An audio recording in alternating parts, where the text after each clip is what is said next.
Hello, everybody. Welcome back to TTP Sports. We are talking Phillies baseball, a four-game series against the Colorado Rockies, where you split the first two games of this series.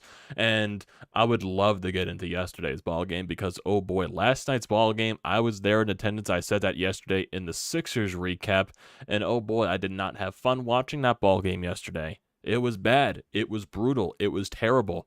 How do you get shut out by the Colorado Rockies? How do you let Matt Strahm get 11 strikeouts and you don't give him any run support at all?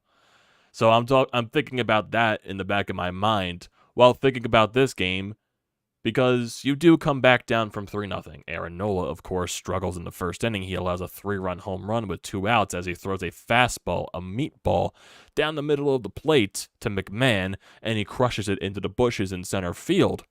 So you're already down 3-0 once again to the Rockies.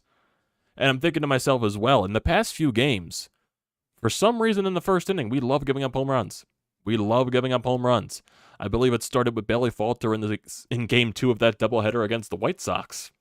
First inning, allowed a home run, then he settled in. Taijuan Walker, same deal. He allowed a home run in the first inning in the last game against the White Sox. Yesterday, C.J. Cron went deep off of Matt Strahm in the first inning. And then today, another home run in the first inning. So that's a streak that I don't like seeing. That's something that I'm not a fan of right now. So you're already down 3-0 early in this ball game, and already, when you're down by that much, even though you're against the Colorado Rockies, you should not be struggling against their pitching this badly. In the offense right now, it just looks pitiful. It does. I know you scored 4 runs today. I know you came back from 3-0. I really don't want to be negative, but I'm just thinking to myself, it's the Rockies, man. You're struggling this much against this team. You're allowing them to do this type of damage. I know Aaron Nola eventually settled into the ball game, but it shouldn't have had to be like that to begin with. And then when I'm thinking to myself about last night's ball game, Andrew Bellotti, who comes in for the 50,000th time, Rob Thompson loves bringing him in and loves working him. It just completely falls apart. And then you have tons of bases loaded opportunities in last night's ball game, and you don't come up at all with any type of runs against that goddamn team's pitching. I don't know why you're struggling that badly against the Rockies' pitching. It just annoys me. It does. And I barely watched this game today because I was out tonight and everything. But I saw some glimpses when I was, eating dinner and all of that. I saw some innings of the ball game. I saw up to when Schwarber hit his game-tying home run, which was huge. Definitely like seeing that from Schwarber. I did miss the Sosa go-ahead RBI hit with 2 outs in the 8th inning off of Brad Hand, by the way. So we get to experience the Brad Hand blow-ups from a different angle this time, which is very nice to see. And then, thinking about, with the bases loaded, Nick Castellanos dancing up and down the third baseline forces a balk, which allows the Phillies to finally score a goddamn run. And then Jake Cave gets an infield hit, which scores another run. And then you have a chance to tack on a couple of more, but then you just don't. Edmundo Sosa thought he hit a ball out of the ballpark, 5,000 feet out of the ballpark to right field. It dies right at the warning track. And this is also something that I just have an issue of because Sosa, this is not blaming Sosa or anything like that. It's blaming the guys on the base path, specifically JT Realmuto. Just something that, even if it's nitpicky, it's just something that I'm thinking of, and it's something that's bothering me. There's 1 out in the inning. Did JT get confused? Did he get fooled by the way Sosa reacted to the hit? Did he get fooled by the way Sosa, looked like he blasted a home run over the wall in right field? Because once the ball is caught, JT is still on second base. He's running back to second. So, in my mind, I'm assuming JT thinks the home run and he's ready to do the trot around third base. But, the ball was caught. It died at the warning track. Got to run back to second base. In that situation, regardless of what type of fly ball it is, you should be tagging up on the base to go and move the third base when the ball is caught. I don't care where the ball is hit. If it's 5,000 feet out of the ballpark or it dies at the warning track, you should be tagging up regardless. Unless you know the ball is gone. And that ball obviously was not gone. So, got to be thinking better there, Jade, even though Nothing really happened in the rest of that inning. They weren't able to tack on any more runs. It just, I don't know. It just rubbed me the wrong way. And a lot of things with this team is rubbing me the wrong way. Like, I just can't enjoy this ball club right now with the way they're struggling, with the way they're just, not playing up to what we expected. And like I said, I know Aaron Nola settled down in this ball game, but the start just leaves just such a bad taste in your mouth. Like I said, I didn't even get to watch the beginning of this game. So I go on my phone, I go on the MLB app just to check what happened. And then, so I'm like, oh, the game started. Maybe let me check to see if, what's going on, if anything happened in the first inning. And I open my phone and I already see it's 3-0 Rockies. I'm like, what the hell happened? And I go to the summary and I see home run allowed, 3-run shot. I'm like, oh boy. Oh boy. Here we go again. It's going to be one of these goddamn games again. Because for some reason we struggled against the Rockies. Don't know why. This is definitely a much-needed win for this team, no doubt. This is definitely a much-needed win for this team. I do see your comment there, Scott. How you doing? Definitely much-needed. But still, I came into this series asking for a sweep because the Rockies coming into this series were 5-11? 5-11? No, actually, they were 5-14. They were 5-14. And I believe they only had 2 wins on the road. Yes, they had 2 wins on the road coming into yesterday's ball game. And you allowed them to get their 3rd goddamn win. Unbelievable. It really is. It just is. Looking at the runners in scoring position, the Phillies only went 2 for 10. 10 runners left on base, so that's still a goddamn issue with this ball club. Like I said, they had so many bases loaded opportunities yesterday, too. And they let that squander. I believe they had 2 innings in that ball game with bases loaded. Just looking at yesterday's ball game, yeah, they went 1 for 7 with 11 runners left on base. Matt Strom, 11 strikeouts. He was unreal yesterday. He was. And he didn't get any help. No help at all. No help at all. But I'm looking at Aaron Nola's stats. 7 innings, 4 hits, 3 earned runs, 3 walks. That's an issue. 3 strikeouts. So strikeouts are way down for Nola. And the more I watch Nola, one of the main goddamn issues, besides him giving all the home runs and everything, his velocity is completely down. I know he's not even he's nowhere close to a hard ball thrower, but his, fastball, it tops off at least 94. I'm seeing the fastball gun 90-91. 90-91. That's bad for Nola. And like I said, he's no flamethrower anywhere. It's like with Zack Wheeler a couple of days ago. His, fastball velocity, it starts in the high 90, 97, 98, but then eventually when you get into that 3rd inning against the White Sox, it was down at like 94, 95. That's slow for Wheeler. For Nola, 90, 91? Like, that's where his fastball is topping consistently? He normally does 94, 93, 94, maybe 95 on a good day. So that's one of the main issues right now. Our guys, is their arms just, like, seriously, this is your 5th start, man. I understand you went 7 innings in the ball game. 7 innings. That's good in the large grand scheme of things. But I see, 3 earned runs, 3 walks. Like, walks. Nola had 0 issue at walks last year. That was one of his best, attributes last season. He didn't walk guys. And that's been one of his biggest issues this year. Besides, the innings where he blows up. And only 3 strikeouts. He's barely striking guys out. That's a major issue for him. Threw 94 pitches. He did go 7. It technically was his best start so far of the season, but it still leaves a bad taste in your goddamn mouth. It does. Like, yes, there's stuff to build off of this for Nola, no doubt. But it's just, when I see that fastball top out at 90, 91, it's just, it could be 20 times better. 20. Looking at the lineup, Bryson Stott went 0-4 today. Trey Turner 1 for 5, 2 strikeouts. Kyle Schwarber 2 for 4 with a solo shot that tied the ball game up. He also had a walk in there. And actually, no, he didn't. I'm reading that wrong. Nick Castellanos, he goes 1 for 4. Brandon Marsh goes 1 for 3 with a walk. JT Realmuto 1 for 3. Alec Boehm 1 for 4. Jake Cave 1 for 3 with an RBI. Edmundo Sosa, he goes 1 for 3 with an RBI, which was the go-ahead hit that was almost caught out there by Profar in left field. Thank God it took a bounce before it went into his glove, where I would have really been pissed off having to go freaking walk off. Like, seriously, you're going to the bottom of the ninth, tied against the goddamn Rockies. Like, seriously. I don't know why we're struggling to score against this team. It just doesn't make any sense. It really doesn't. It really doesn't. Like going back to, I'm assuming they said it was like, 16 straight innings before they scored that the Phillies were shut out in because they were shut out in last night's ball game. And then I guess you go back to the White Sox game where they put the 5 spot up in the game 3.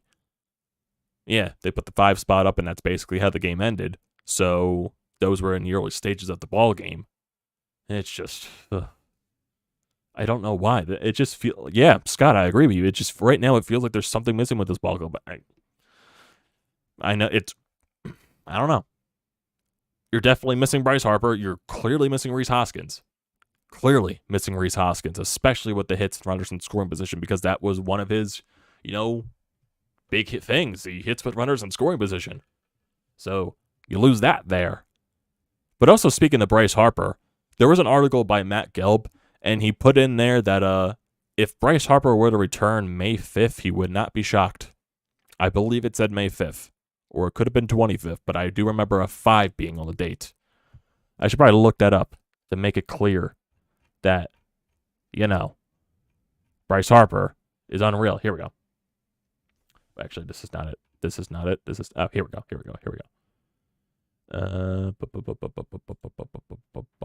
If Harper, here we go. Here's the quote. If Harper returns May 5th against the Red Sox at Citizens Bank Park, it will have been 163 days since he underwent Tommy John surgery. I will not be surprised if he does.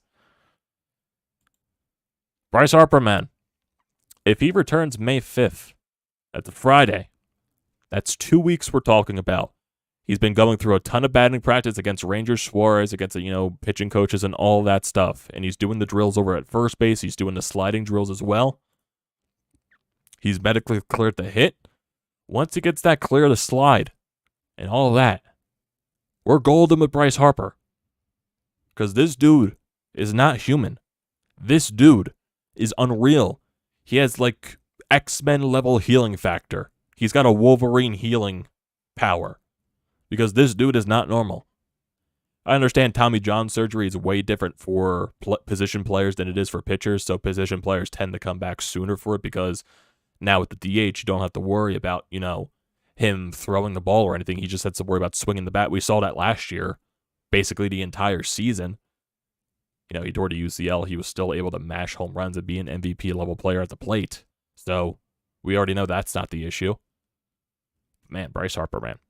And then he's not going to go down on that minor league stint. He's going to do that virtual reality stuff where I guess they set the programming to, simulate real major league pitching so he can get prepared and not having to go down to minor league baseball. Maybe it'll prepare him better. Because we all know last year when he came back up, it was a little bit of a struggle for him to get readjusted. Even though he mashed off of minor league pitchers, it's still, AAA and MLB. It's 2 completely different levels. Not even close to each other. But yeah. Bryce Harper comes back, man.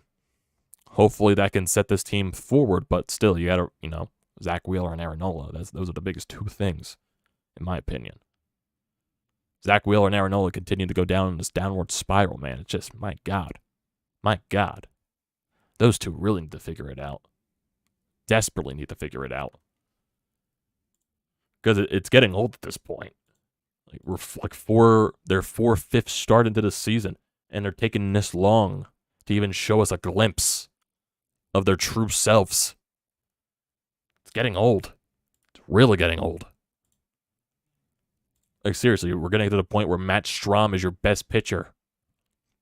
Bailey Falter's going 7 innings. Taijuan Walker did have a good, solid 2 starts in a row. Hopefully you can build off that.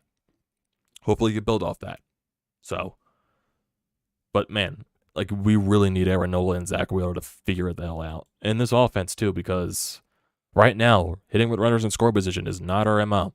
It is not our MO at this point. And like I said, that's a huge loss of Rhys Hoskins.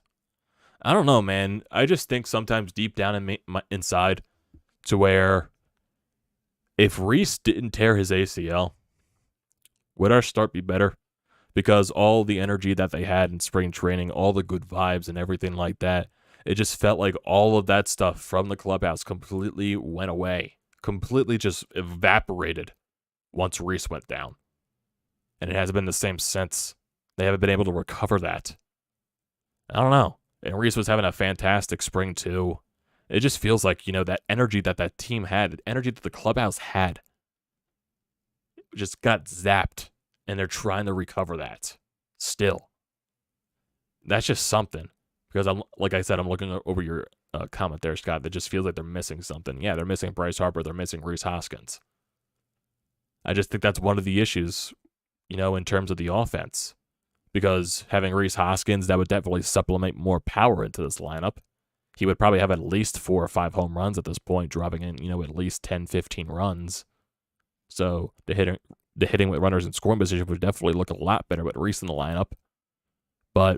And also the professional at-bats that he has, the way he draws the counts, the way that he could take pitches and work the counts up, work those pitching counts for those pitchers to make sure it gets high. So that's definitely something that they're missing too. Because besides really Schwarber, I'm trying to think of other guys that can work the count in this lineup. Stott does draw out at bats, but basically everyone else. Nick Castellanos has been better at that. Marsh, even though he's been fantastic this year, he's not a guy that really draws walks. Same thing with JT, same thing with Bohm. And then the guys at the bottom of the lineup, you're not really going to rely on that. So you do miss Bryce Harper for that too. Bryce Harper knows how to work the count and draw it up. So, but I don't know. It was a good win. This was a good win. But still, last night has a very sour taste still in my mouth. There just is. Can't get over last night. Because it was just that bad. It was just that bad of a loss to the goddamn Rockies. Like I said, even though if you still find a way to win this series, I'll find a way to take some positives. I wanted to sweep just because the Rockies are that bad. Seriously, their owner says, "Oh, we could play 500 baseball." You got an owner in there that owns the Colorado Rockies. The owner that owns the Colorado Rockies, yeah, no shit. But you got an owner preaching, "Oh, we could play 500. Maybe we could be 500." That's the type of team you're dealing with. You should manhandle this team. You should. And then CJ Cron just mollywops the ball last night. I was like, I was terrified of that. I was afraid that was going to happen, and it did. And it did. CJ Cron is auditioned for a Phillies uniform because I feel like he's going to be one of the guys on the trade block that the Phillies are going to look for, especially for a power bat, because they still do desperately need one. They desperately still do need one. Just seems after a win, it doesn't. Yeah. Seriously. When you get a win, it's just like, can that carry over? Nope. We get kicked right in the goddamn testicles again. That's what it feels like. It does.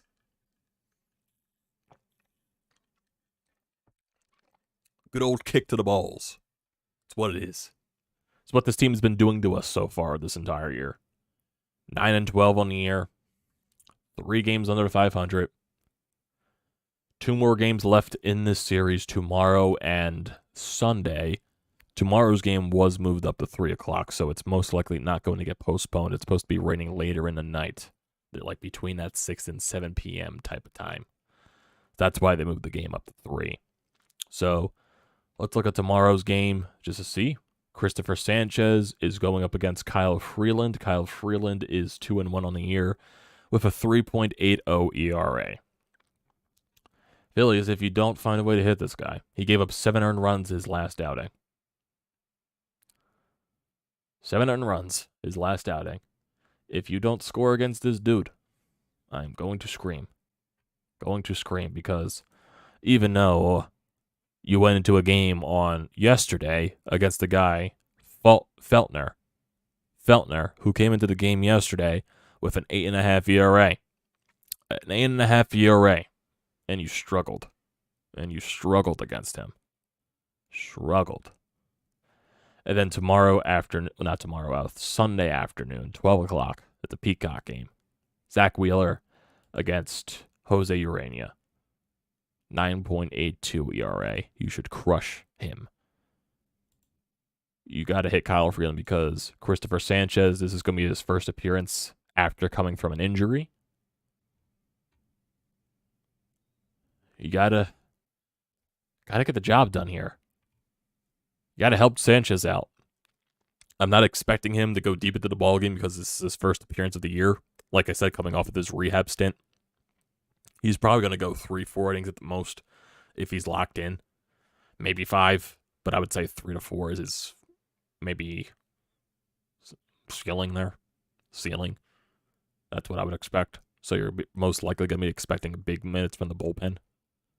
So, yeah, your offense really needs to do something. Offense needs to explode tomorrow. Because we cannot, continue this lackluster offense against the lowly Colorado Rockies. It's not going to happen. Just not going to happen. It can happen. So you got tomorrow and Sunday.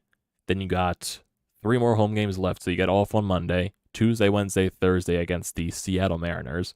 And then you go on the road for 2 straight series. Out west, World Series rematch this weekend with the Houston Astros and then the Los Angeles Dodgers to start the beginning of May. You're going to have Aaron Nola and Zack Wheeler for the series against the Houston Astros. And you're also going to be facing in that series Framber Valdez, a guy that destroyed you in that series. Javier. I don't want to remember that. I don't want to relive that. Good old freaking World Series combined no-hitter. Don't want to relive that. And then you're going to go up against Christian I said his name twice already. Jose Urquidy. That's the other pitcher you're going to go up against. So, yeah. A couple of matchups, definitely. Definitely. Can we please just win tomorrow? Please just win tomorrow. I would love to see that. Because I'm going to the game tomorrow again. So, I would love to see a win. A win would be nice. Be very nice. So, yeah. A kick to the balls like what Joel Embiid attempted. Don't even get me started on Joel Embiid, man. Sprain his knee. And that's also a reason why I'm frustrated too. So I'm coming in frustrated, combined with, the lackluster Phillies offense. Yesterday's shutout. Even though they won today, I still have issues with this game because of the way they've been struggling to score. And then also Joel Embiid's injury that came out of nowhere. You just can't get the break, man. Can't catch a break. It's constant kick to the balls. Constant. We should have expected something with the way he was limping yesterday.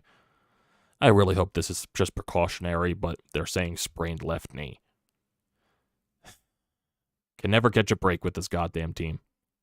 The Sixers can never catch a break. Joel Embiid can never stay healthy in the playoffs. Tale as old as time. I don't hate the guy, but that's just fact. That's just fact. Hopefully it proves me wrong, though. I'm just a frustrated man. I don't like it. But I think that's where we're going to call it for tonight, everybody. So, Phillies got to win. Please win tomorrow. Please win tomorrow. Why is it like when I want to watch the game, they don't do anything? But when I go... is it me or does it feel like JT Realmuto is up in the league in strikeouts? He probably is. I'm sorry, but not to harp on it, but I can't believe he didn't get suspended. I'm very surprised he didn't get suspended either. I'm very shocked on that, too. Let me look that up before we end this off, this strikeout leaders. Stats. Player. Strikeouts. Player batting. Strikeouts. Ks. Nick Castellanos is 5th. No, he's not. JT Realmuto is 22nd in the league. 22nd. Nick Castellanos is 5th in the league. Nick Castellanos has 27 strikeouts. Interesting.